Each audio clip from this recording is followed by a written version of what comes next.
time. So thank you very much. Thank you everyone for coming. This is the last in our autumn series of Talking Towns for 2024, and it's been a fascinating series so far. We have brought this to you courtesy of the UCD's Centre for Irish Towns. We are recording the session and we will upload it to the Centre for Irish Towns YouTube channel, where you can also see all the previous sessions. This, I believe, is our 17th, so there's a broad range of very fascinating discussions to browse if you want to check out our YouTube channel. So my name is Stephen Wall. I'm an architect and researcher currently carrying out a PhD here in UCD School of Architecture about the New European Bauhaus specifically and its role in the low carbon transition of Irish towns. And I sit on the working group of the Centre for Irish Towns. I'll be chairing today's webinar. So just a reminder of the aims of the Centre for Irish Towns is to build a network of people interested in towns and generate conversations about the challenges facing them, and the role of research in particular and policy in addressing these challenges. So these Talking Towns webinars are one mechanism we have for doing this. The series is curated this year by myself and my colleague Anna Skura, who you can see on screen there. Anna is project manager of the Building Stories Ireland project, which looks at ways to map and understand vacancy in Ireland. So we will have a new series hopefully in the spring, but in the meantime, this is the last of our 2024 series, and I thank you all for joining today. So today we are looking at rural housing, and rural housing in Ireland can be a slightly contentious issue. For many, dispersed rural settlement can be a valued traditional culture. However, rural housing brings inbuilt environmental and social problems, including issues such as car dependency, social isolation, and increased financial and resource requirements for the provision of services. So many actors have advocated for the clustering of new homes and reuse of existing buildings in towns and villages as a means of enhancing rural life, retaining local services, reducing mobility-related CO2 emissions, and revitalizing town and village centres, for example. So these are all issues that are very much of concern to us here in the Centre for Irish Towns, and also a concern to the Housing Commission. So the Housing Commission was established in December 2021 to take a long-term strategic view of housing policy, and its final report was published in May 2022. The Commission addressed rural housing in its final report, and today we will hear from a range of speakers who are very well positioned to shed light on these issues and the findings of the report. We have John O'Connor, who was chair of the Housing Commission and former CEO of the Housing Agency. Thanks for joining us, John. We have Kathryn, CEO of the Royal Institute of Architects of Ireland and a government appointee to the Housing Commission. And finally, we have two of my UCD colleagues and fellow members of the Centre for Irish Towns, Professor Keaveney and Assistant Professor Orla Murphy, who participated in a working group on the Housing Commission report, bringing a wealth of research experience to bear on this topic. So collectively, our speakers will be able to guide us through the development of the report and the implications they found for rural housing. So thank you everybody for joining us today. We will have a time, I hope, at the end of the conclusion of the session for questions and answers. If you have any questions that occur to you during the talks, you can pop them in the chat. Just indicate who the question is directed at if you can. That'll help us a lot, and we will address these questions at the end. So first off, we have a joint presentation. First, we'll hear from John, and then we'll hear from Kathryn. John was chair of the Housing Commission. He was former CEO of the Housing Agency and has extensive experience in the delivery of and management of housing, particularly in the area of social housing, affordable housing, and regeneration projects. Kathryn Meghen is the CEO of the RIAI, an organisation that works to inspire excellence in the built environment and has a far-reaching remit to promote, support and regulate the architectural profession. Kathryn was a government appointee on the Housing Commission. She also represents the RIAI on a number of external committees, including the Construction Industry Council, Construction Sector Group and the Architects Council of Europe. She is on the editorial board of the Architectural Architectural Ireland, House Plus Design, and the RIAI Annual Review Irish Architecture. And Kathryn was also on the editorial boards for the RIAI's publications New Housing, New Housing 2, and soon to be published New Housing 3, which I very much look forward to. So John and Kathryn, you can take it away. I believe, Kathryn, you're going to share some slides. And then, John, you can proceed. Thank you very much. Thank you very much, Stephen, and good afternoon, everyone, and thank you very much for the invitation to speak at this session on Talking Towns. Myself and Kathryn will cover this, and then Orla and Karen will be speaking after us, and all of us were involved in this particular piece of work in relation to rural housing, which is part of the work of the Housing Commission. We'll just move on to the next slide.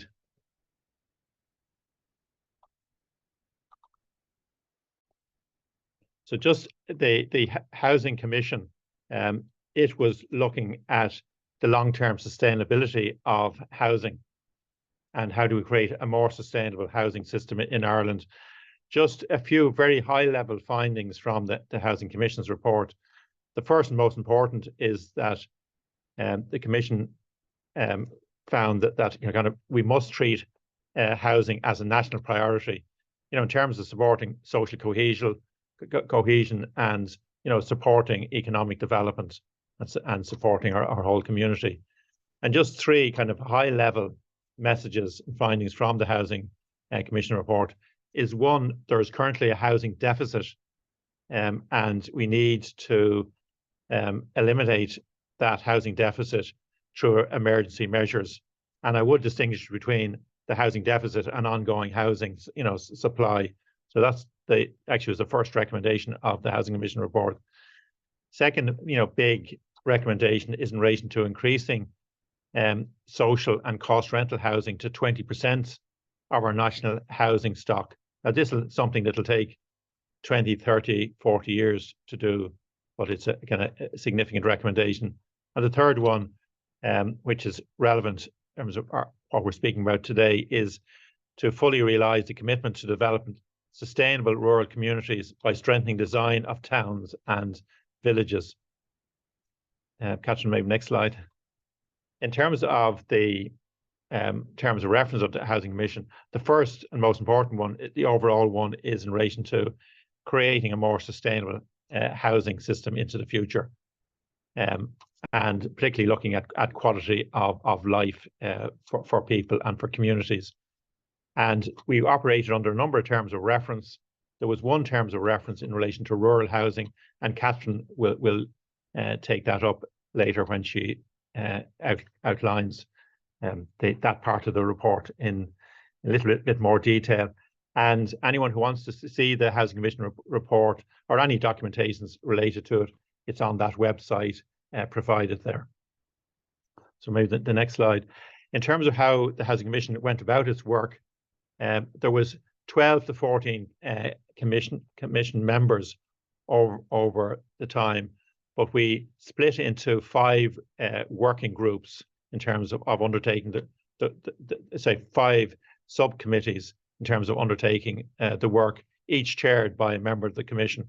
So in relation to rural housing, Kathryn was the chair of that subcommittee. And then to be more effective, we brought in various experts to support us on that work. So specifically, Orla and Karen were part of that subcommittee in terms of developing that element of the Housing Commission's work. Maybe next slide. In terms of the overall report, so the report itself and appendices, and if you're looking at the report and appendices online, you're able to navigate through the report. You can click from section to section and click within the sections. So it was designed, the report was designed for online viewing. Now, if anybody needs, requires a hard copy, we can provide that to anyone who does require a hard copy. The report was published last May, and it was set out in accordance with our terms of reference. And there's a significant number of recommendations, 83 recommendations. And along with each recommendation, there's a set of actions. We'll move on to the next slide. And this will be just the last slide to just cover before handing over to Kathryn. This is the table of contents of the main report. I say it also, it's mirrored in the appendices to the report. And there's an executive overview, which is very important and something to read, because we try to get into the kernel of the report very, very quickly. And there is 11 sections. Section 9 is on rural housing, but there's other all the sections are important, but also just point to section 10 is building sustainable and socially inclusive communities, and section 11, environmental sustainability in the construction sector. So all the report very much goes together. So I'm just going to hand you over to Kathryn now. Thanks, John, and thanks to Stephen and Anna for the invitation to speak to you today.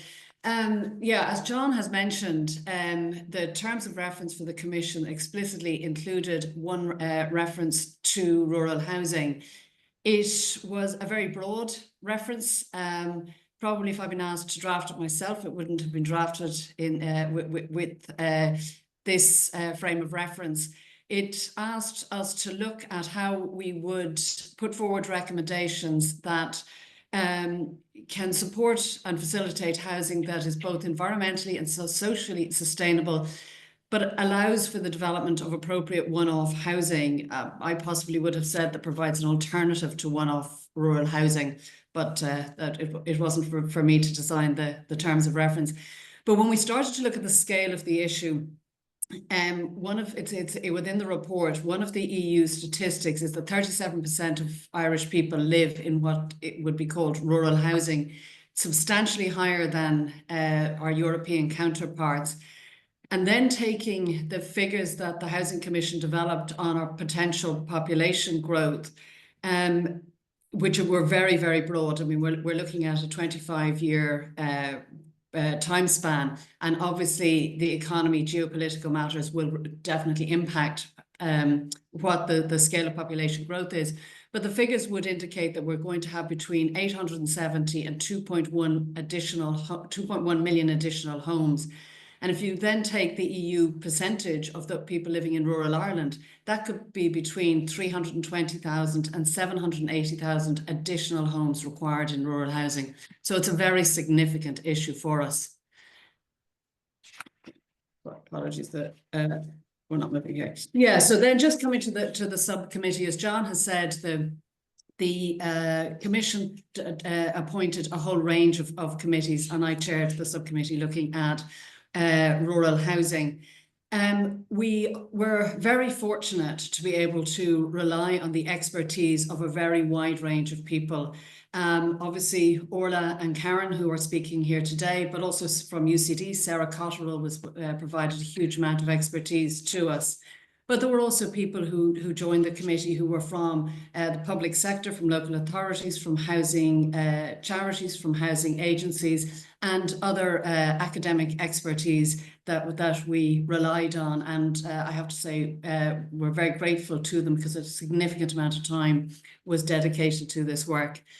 But the work was also informed by meetings with representatives from state agencies, government departments, local authorities, elected representatives, and through a very broad public consultation.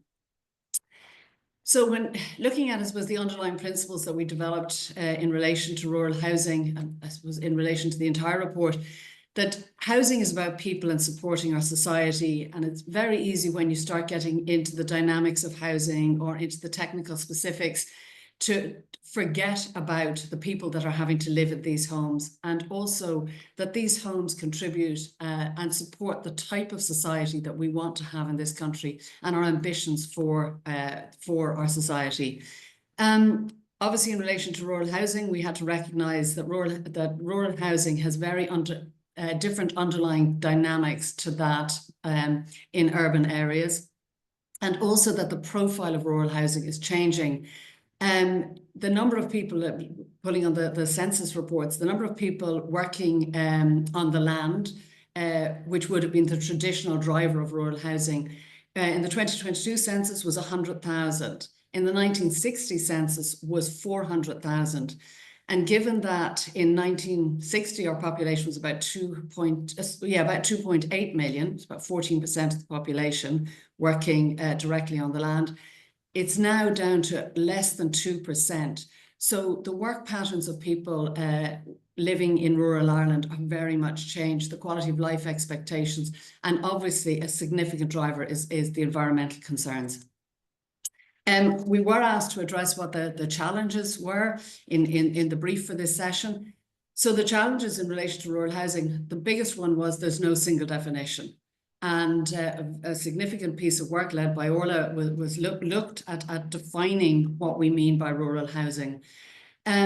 Also, the challenge of the demographic profile of people living in rural Ireland, it is very much changing, aging population, smaller family sizes, but also post-pandemic, looking at the IBEX study said 35% of young people were considering a move to rural Ireland because of hybrid working now allowing that.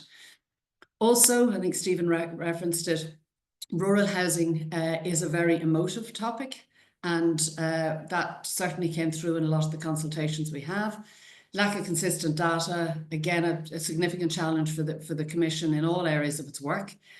Also, we didn't get sight of the draft revised planning guidelines for rural housing that the department has been working on. And I believe they would have been very useful to us because a significant amount of work has gone into those. We had hoped they would be out before the Housing Commission report, but I now believe they come into the new programme for government. Also, a challenge was the diversity of opinion on the Commission itself. There was a very wide range of views, which is, I believe, is a strength in terms of the report that was produced. But definitely it was a challenge as we looked at all the material that came before us and in discussing the recommendations we put forward, probably more of a challenge for John than for me in trying to manage it all. So just in terms of the recommendations, the main overview was to look at how we can successfully house Ireland's growing population that supports a quality of life and economy and reflects the values that Ireland wants for its society. In terms of rural housing,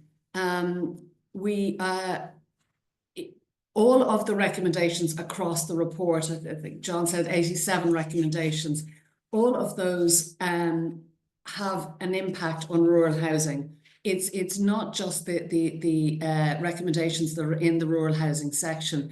I mean, the issues around the quality of housing, the financing of housing, around the tenure, all of those, obviously the environmental ones, impact rural housing. But we did develop 5 specific recommendations that we believe are solely related to rural housing. And I might just touch on those now. So the first one was to fully realise the commitment to develop sustainable rural communities, strengthening the design of towns and villages and facilitating housing in nodes and clusters.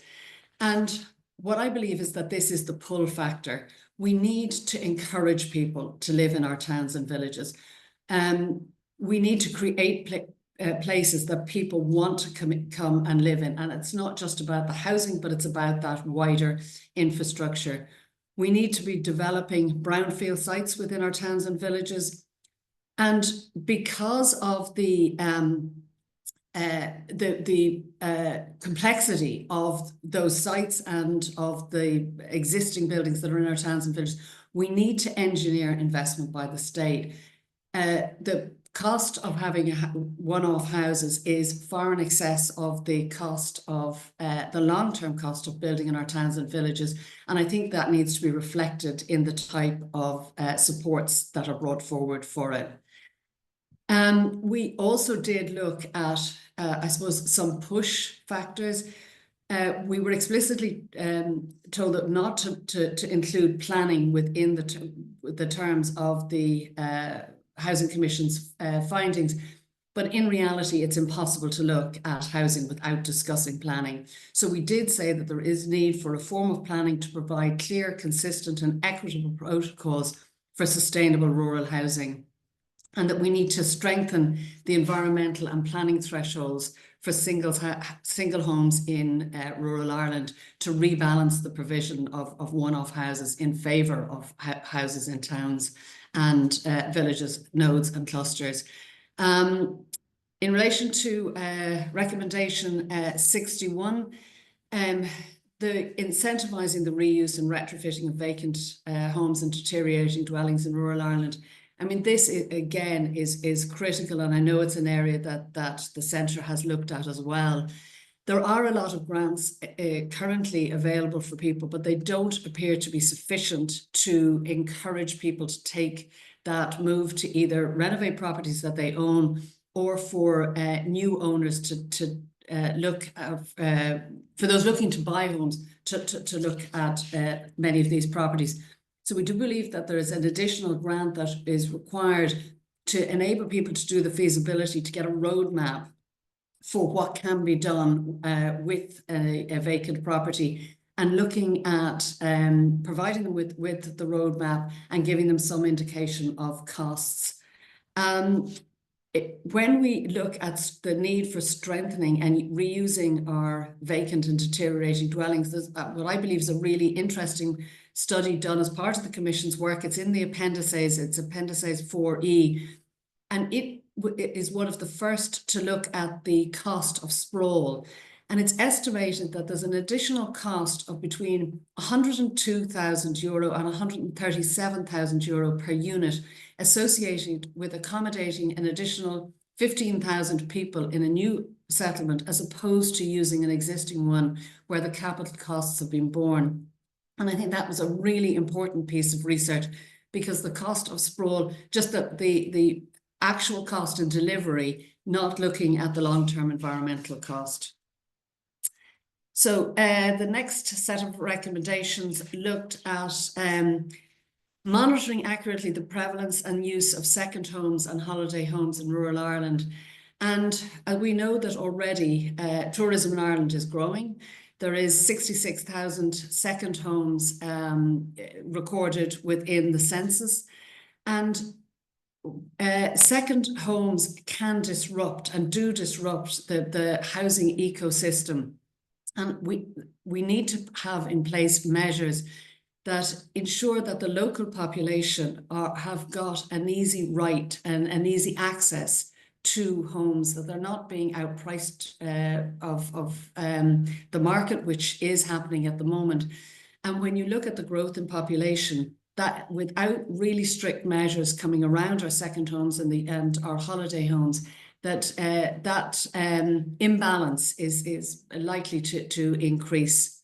There is EU short-term regulations where they're adopted, I believe, in April 2024, and there is a new bill to be brought forward by the next government. And I think that will be a really important piece of work, because we really need to ensure that while the tourism market is protected, that it isn't disenfranchising people who are looking to remain within rural Ireland. And then recommendation 63, to develop and implement a holistic approach to delivering infrastructure in rural Ireland. And again, this is an issue. We need to ensure that the infrastructure is there to encourage people to develop our brownfield sites. And that the planning legislation brings forward designated areas which provide the necessary infrastructure within our towns and villages, so that it is easier for people to take the option of developing a home within the boundaries of a town or village, as opposed to looking at a greenfield site in a rural area. The other issue is to address the historic and endemic challenges around water and sewage management, and Sarah Cottrell did a lot of work with us on this. And people are possibly aware that 500,000 septic tanks in Ireland currently, only 1,200 of them are annually tested. And of that 1,200, 50% are failing. And the environmental consequences of that has to be addressed, and has to be addressed in an urgent way. The government does provide very good levels of support for people to upgrade and to maintain their septic tanks, but it is not being done to an extent that It needs to be done. So there needs to be penalties brought in to ensure that our environment is protected, because it's not just the people who are living in those houses.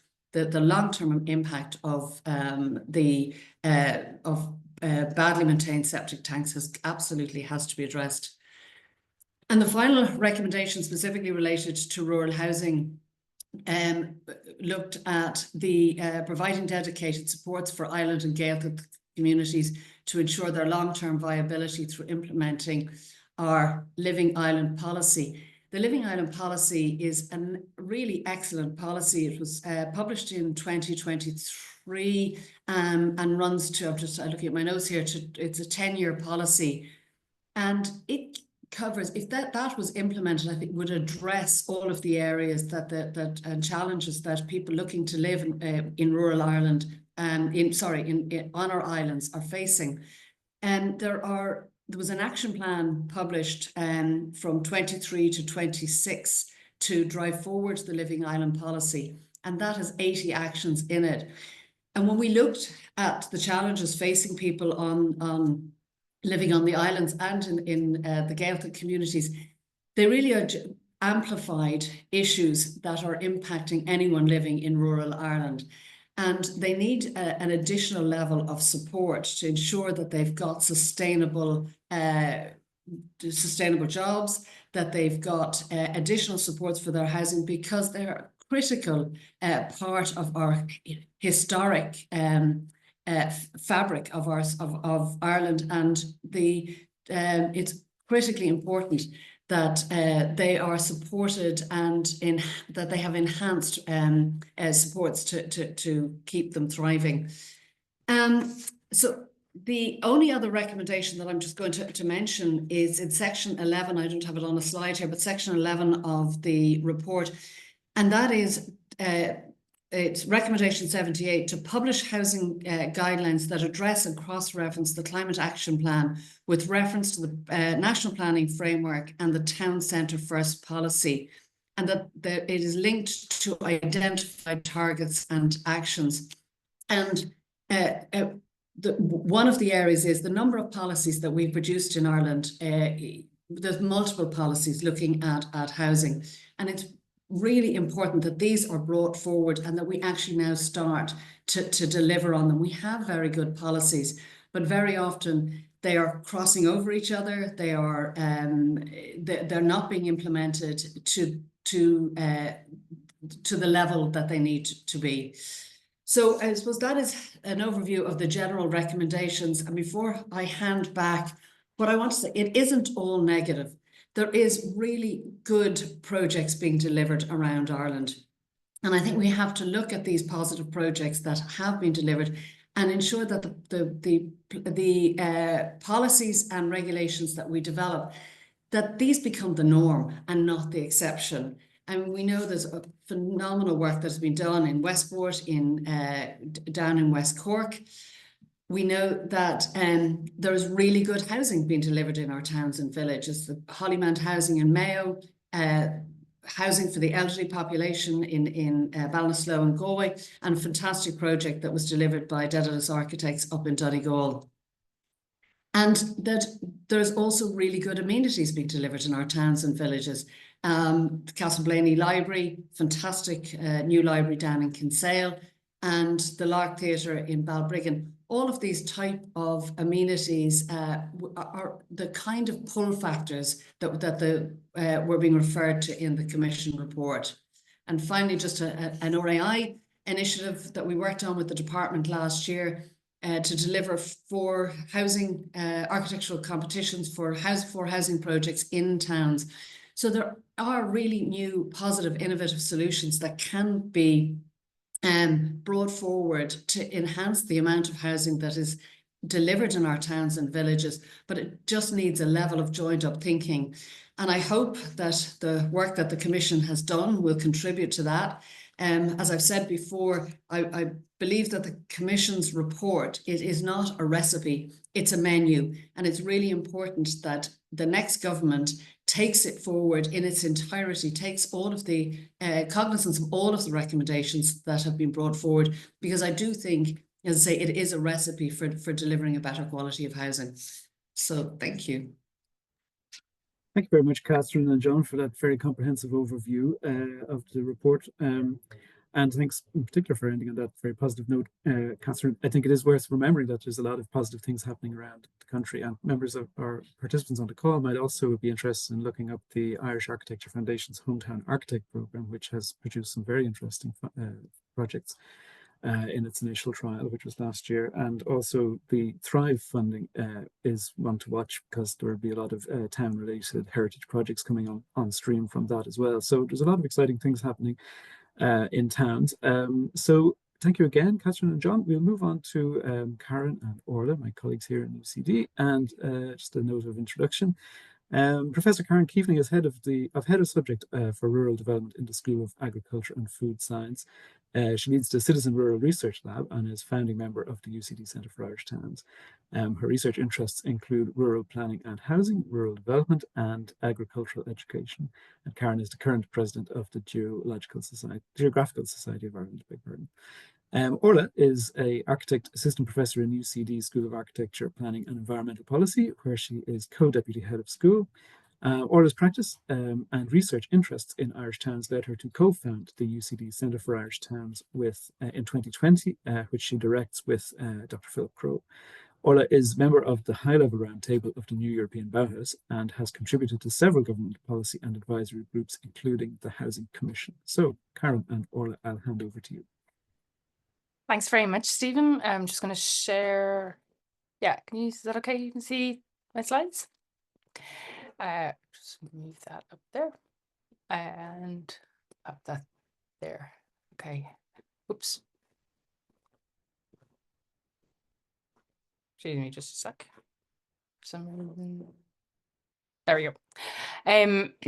So I suppose Karen and I are going to pick up from where John and Kathryn left off, to speak about the work that we contributed to the Rural Housing Subcommittee of the Housing Commission. And I suppose firstly to say it was a privilege to be involved in the process. It was really well organised, it was very clear, very well run, and really invited a very broad range of stakeholders, experts, different voices, and in 10 minutes, it's impossible to encapsulate all of the work. So I would just at the outset just address everyone here to the actual report of the commissions. As John said, section 9 deals with rural housing, but of course there's so many overlaps with all of the sections within the report. And the appendices, which aren't necessarily obviously found, I would really recommend that you read them, because this is incredible background data and research that really back up a lot of the findings of the commission. So it is a very important document. I think there has been a narrative that a lot of the actions are already in place. I would refute that lightly. And it would be, I think it really would contribute hugely to the continuing housing emergency that we have in the country. So hopefully with the next programme for government being formed as we speak, the Housing Commission reports and appendices will be taken into account. Okay, so just, how do I, sorry. No. For some reason, this isn't progressing. Just give me a second. Okay, I'm just 1 second. I'm just going to share it again. Okay, that should work. Yeah. So what Karen and I are going to just touch on likely today is give a very brief overview of the kind of context of previous reports and guidelines that fed into this process. Pick up on what we mean by rural housing, identify some key findings, and we have something on the report and recommendations and actions, but Kathryn has gone into that in quite a lot of detail, so we'll see how time sits, and then we're just going to reflect a little bit on some kind of high-level thoughts emerging from it. So firstly, Karen, you're going to take us through some of the context. Thanks, Orla. I just want to reiterate Orla's points there, that it really was an interesting process to be involved with, and very robust, and I think a lot of interesting and valuable discussions, and key was a very strong evidence-based approach to the whole process, and it was an honour to be part of it in a small way. So in terms of the context, and this is obviously broadly, but specifically for rural housing, obviously the national, excuse me, the national planning framework is the national framework to look at anything in terms of our spatial development, and that runs up to 2040. But there's a draft review currently at the moment, and that's very positive in terms of revisiting that document. But in reality, we are still working off 20-year-old housing guidelines. And that's something that Kathryn highlighted, that we didn't get sight of the draft proposed guidelines that I think have been imminent for a couple of years at this point. And it would be interesting to see if they come to the surface in the next government. So we are actually still running on guidelines from 2005, specifically relating to housing. But in reality, the national planning framework itself has moved those guidelines forward. And I know in my own work in relation to housing and planning generally, many local governments, although it varies across the country with county councils, I would say a lot of county councils have progressed those further themselves. But possibly part of the problem is the inconsistency across the country. But it's not to forget that there's many plans. We, of course, have the Climate Action Plan, Housing for All, Our Rural Future, which was adopted in 2021, which is the guiding document for rural development strategy nationally. That's also being reviewed at the moment and it will be renewed next year. And out of that, and very much linked to Our Rural Future, is Town Centres First, which is a very strong move and possibly one of the first, or at least in recent memory, the first move to really reiterate the role of towns. And I think that came through very strongly in what Kathryn was speaking about. And in many ways, I've been working in and around rural housing for over 20 years. And what the positive shift in terms of policy is that we are no longer looking at housing, but specifically rural housing, in a vacuum. And I think it is that recognition in policy that it's very much part of local economies, local social infrastructure, and how it relates to towns. So it's very positive that policy is moving in that direction, but yet a lot of the nuance needs to be worked out. So Orla, I think you're next. Yeah, so thanks, Karen.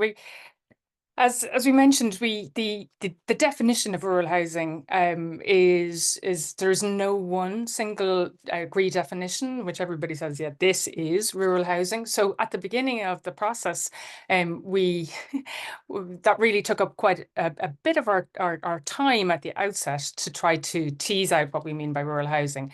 And I suppose just looking at the CSO definition of the Irish rural areas, they are classed as areas of population that are less than 1,500 people. So that includes what we would call kind of small towns and villages.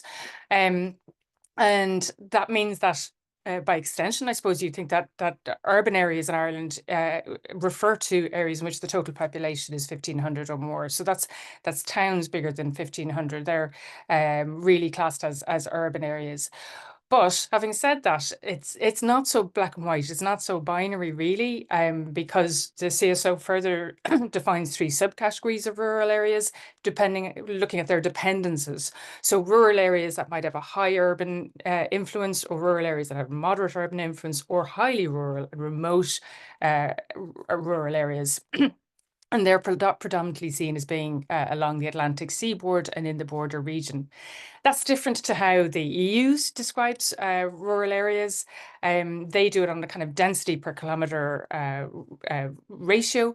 And by that method of definition, Ireland has a substantially higher proportion of rural population than the average EU population share. And I think you can see that as characterised by the kind of low density settlement that that characterises the Irish landscape.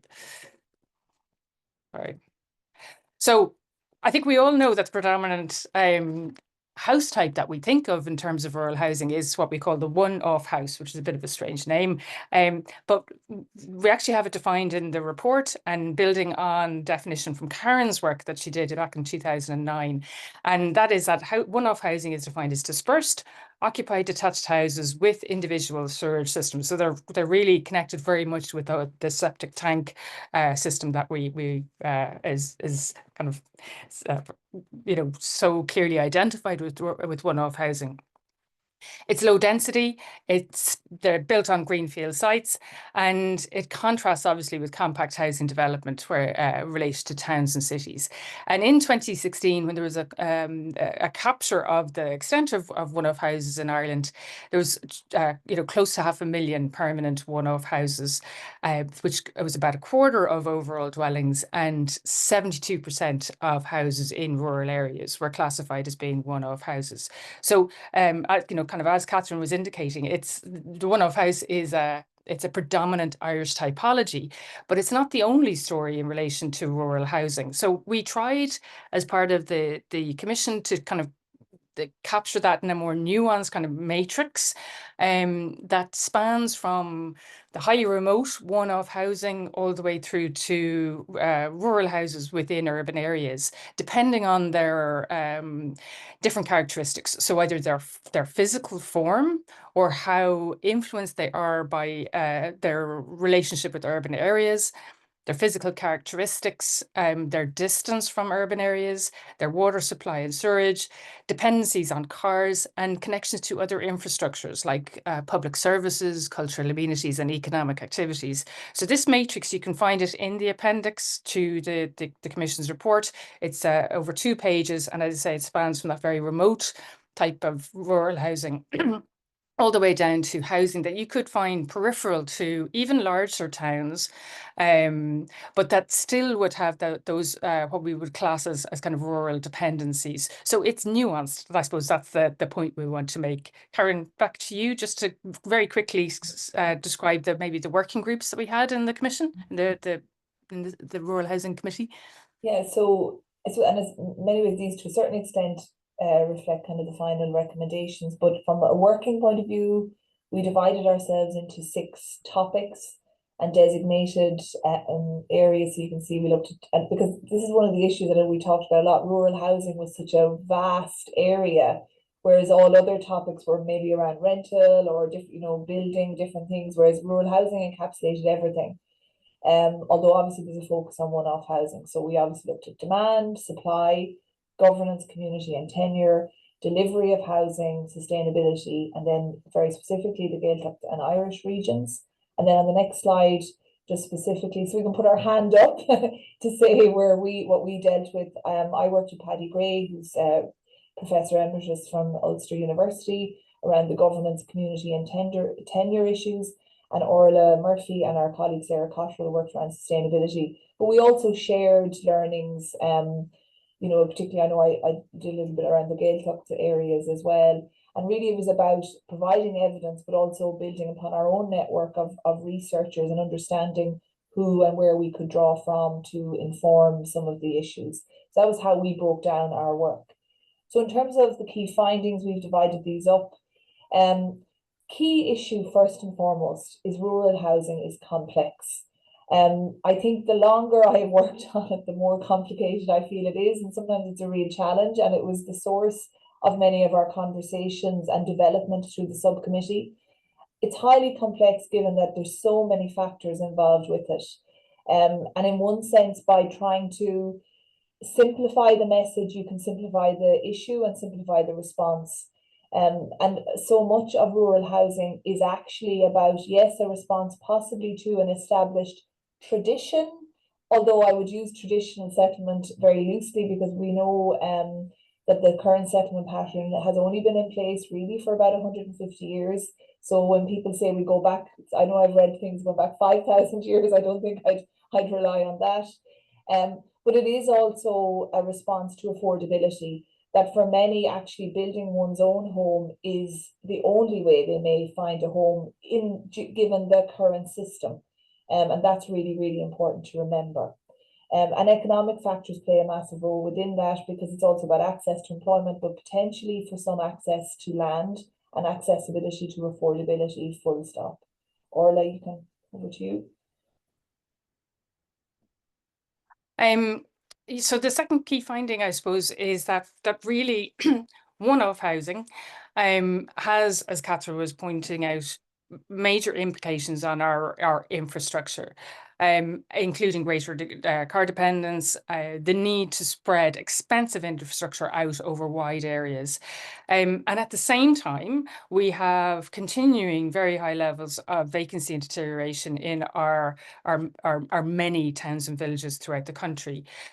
So those two conditions combined, which are really persistent and quite difficult to address, pose huge risks as we try to move and transition towards a decarbonised post-carbon society, which we have to do fully by 2050 and get there halfway in just 5 years' time. So I suppose the very dispersed characterization of rural housing has implications in terms of our water quality, in terms of high levels of CO2 emissions related to all of the construction and activity and the flowing car dependency. And that puts extra pressure on precious infrastructures from as broadly as health, our sewage, our water, roads, broadband, energy, and that all stems from this need to cater for this dispersed settlement. And as Kathryn has pointed out earlier, the proportion of the population, only 2% actually working on the land, means that that 98% of the population have some urban influence or some more connected relationships with which might mean that they do not necessarily need to be living on the land. But that is a very emotive and contentious issue. I suppose that we've got to strike that balance then between accommodating our growing population, which is growing quickly, and it is linked to the housing crisis, with safeguarding finite land, because I think we tend to imagine land in Ireland, because our primary model of housing is very dispersed and low density. We tend to see it as kind of an infinite resource, and of course it's not. It's finite. It has to allow for all of our food production. It has to keep nature safe. It has to allow for biodiversity to thrive. It has to allow for forestation. It has to allow for amenity and habitat protection. So being mindful and careful with how we accommodate our growing population is really key to addressing not just rural housing, but all of the whole housing crisis. Karen. And I think alluding to the fact that there's such complexity in rural housing, and obviously having one-off housing is the dominant trend in that, there's a complexity in the planning policy also. I already mentioned inconsistency in terms of looking at local authorities. I think there are some local authorities leading the way in terms of looking at brownfield sites, infill developments, but the lack of detailed guidance or updated detailed guidance is a problem. One of the issues that we did try to emphasise was the Flemish Decree, which when that was decided upon over 10 years ago now at European level, where it highlighted discrimination in Irish planning law against people wishing to build or develop in the countryside. It came in at the time. We thought it was going to be a big game changer, but it didn't really seem to change things massively, partly because maybe the timing, we were still in financial crisis at the time and building levels were very low. But it is something that is influencing policy in terms of how we are allowing people to build, and also the innate discrimination if you're from an area, but also are we supporting people who actually want to work, be it on farms or another natural resource-based employment, to get planning permission. And there's very mixed stories around who is getting permission, who isn't. And that really needs to be worked on further and is part of the recommendations. Orla. And I suppose flowing from that is the question of thresholds. So in the context of design and planning policy in Ireland, we do have what could be seen and interpreted as relatively weak thresholds for siting and design standards. And they have implications on our broader built environment and our landscape. And just one example of that is that since the introduction of the Building Control Amendment in 2014, there's an opt-out facility for single dwellings. One of the recommendations of the report is that this opt-out is reviewed. But I suppose it also speaks to quality standards of design of rural housing in general. And I think, speaking for as an architect and with Kathryn here as the head of the CEO of the RRI, we would advocate strongly for design quality, not just of rural housing in one-off housing, but also housing peripheral to towns, in towns, and in nodes and clusters as a kind of a mid-density step typology of rural housing. And that's really, really important. So getting those rural housing guidelines reviewed and published, I think, is crucial. And as you said, we didn't have sight of them for this report, but I think an emphasis on design quality needs to be part of that discussion. Karen, back to you. As a planner, I'd reiterate the same as well. Last couple of findings, we've already talked about septic tanks, and as Orla said, it's part of the definition, either a septic tank or individual sewerage system. And again, while there has been a lot more progression in how we're monitoring, we know there's still very low levels of monitoring. There is the EPA have commissioned a study with our colleagues in planning. Linda Fox-Rogers and Simon Mooney are working on that at the moment, and I think it'll be very interesting to see what they come up with in terms of that study. But septic tanks and water quality is a major issue in our findings. And then the final finding really is just that overall bigger picture around communities. The rural housing needs to be addressed through a rural lens.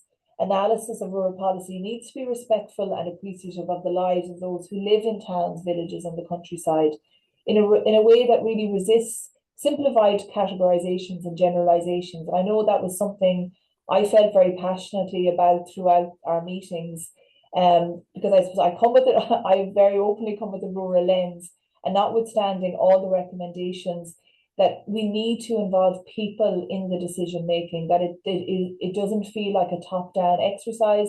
And very often for people living in rural areas, when it comes to rural policy, there can be at least a perception that it's coming from an urban lens. So that understanding of listening to people and why they may have a demand, or why they feel they have no choice but to build in a not so sustainable manner. Because it isn't just about individual choice. All those choices are made within a system which right now is actually very challenging to deliver any type of housing at the moment. So it has to be looked at from within that. So thanks, and I'll hand back to Orla. Yeah, we have a list of all of the recommendations, but I'm not going to go in them because we could be here for the rest of the afternoon if we were to look at them in detail. As Kathryn has pointed out, there's 5 specific actions to do with rural housing, and stemming from them there's 47 actions, and they span everything from strengthening the town centre first policy to septic tank systems, to the islands, to training and upskilling, to very specific policy and legislation changes. So I would urge anyone really to go to the report and to drill down into those actions. And as we said, they also fit within the bigger jigsaw of the Housing Commission report. So I'm conscious of time, so I'm going to stop there and hand it back to Stephen and Anna in case there's any questions in the last 5 minutes of the session. Thank you. Thank you very much, Orla. And Karen, that was very fascinating look at your contribution to the report. So I would like to open to questions. If anyone has a question, you can pop it into chat or else put your hand up. I see Paul Leach. So Paul, would you like to take it away? Well, thanks for the brilliant presentations. The key question to me is, what has the uptake been like with the very likely configuration of the government that will be shortly with us in January? And given the advent of the rural independence, we know that this issue is intensely political.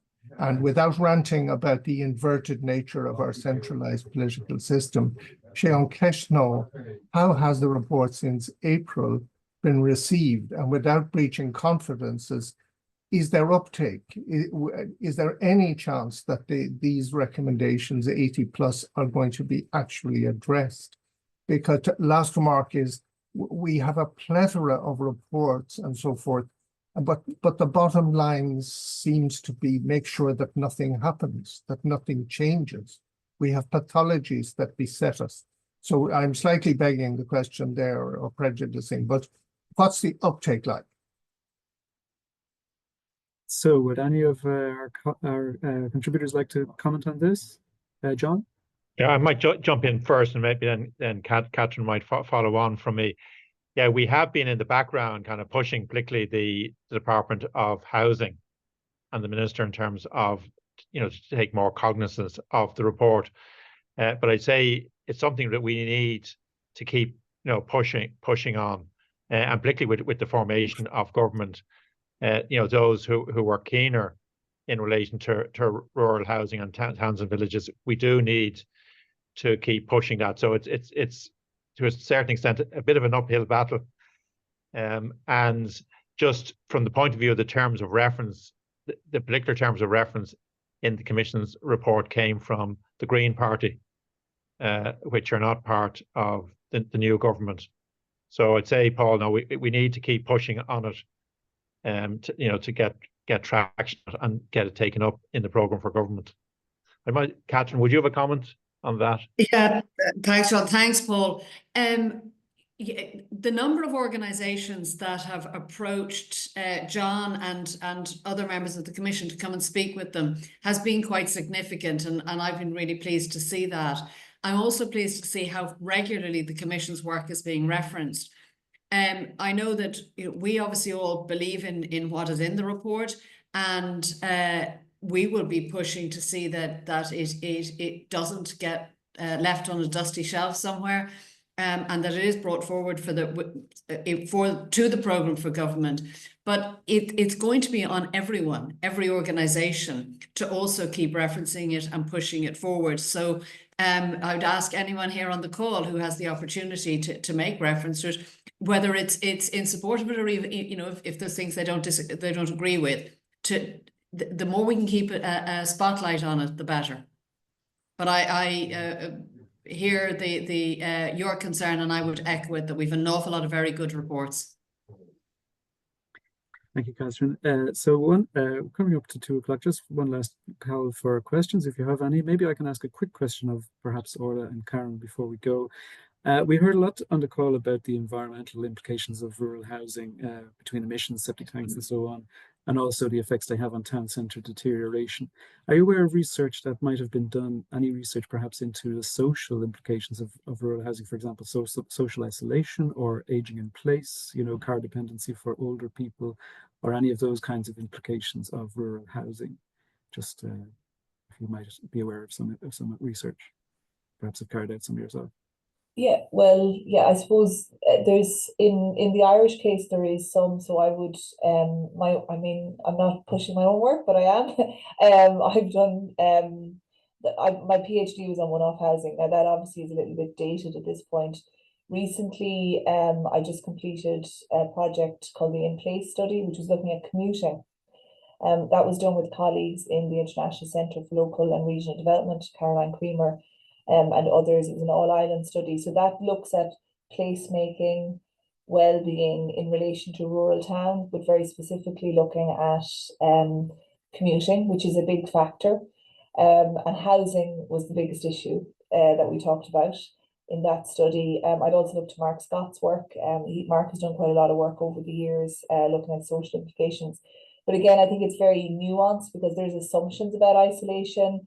There's assumptions about, management of homes. And in fact, I remember having a very lively discussion at one of the meetings about there's an economy around one-off housing in Ireland, which is actually providing sustainability economically, in that you will have people, for example, part-time farmers or farmers supplementing income, or others who do a lot of work for people, like cutting grass and doing hedge trimming and things like that. So there's a sense that older model where people didn't pay for assistance to manage their houses is gone. So there's a lot of, that's something it came out quite strongly, and I have a particular interest in that sort of the kind of maybe a side economy around the maintenance of homes. So it's very mixed. And I know from our study, the In Place study, people are really, generally very happy with where they're living and enjoy living in rural Ireland. Because a lot of it is based on, while they may have moved for housing affordability, family and connection to place was really important. And we differ in Ireland a little bit to other studies that are specifically around commuting, where we have good social capital, and that study highlights that there's really good social capital even for those who are remote working and or commuting. So that's something that probably should be explored further. Thank you, Karen.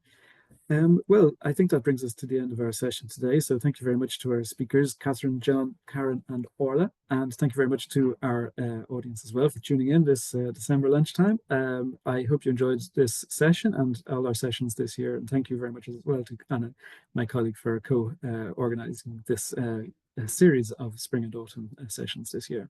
So without further ado, I'll say goodbye and hope to welcome you back in the spring for a new round of sessions, and I wish you a very good afternoon. Thank you.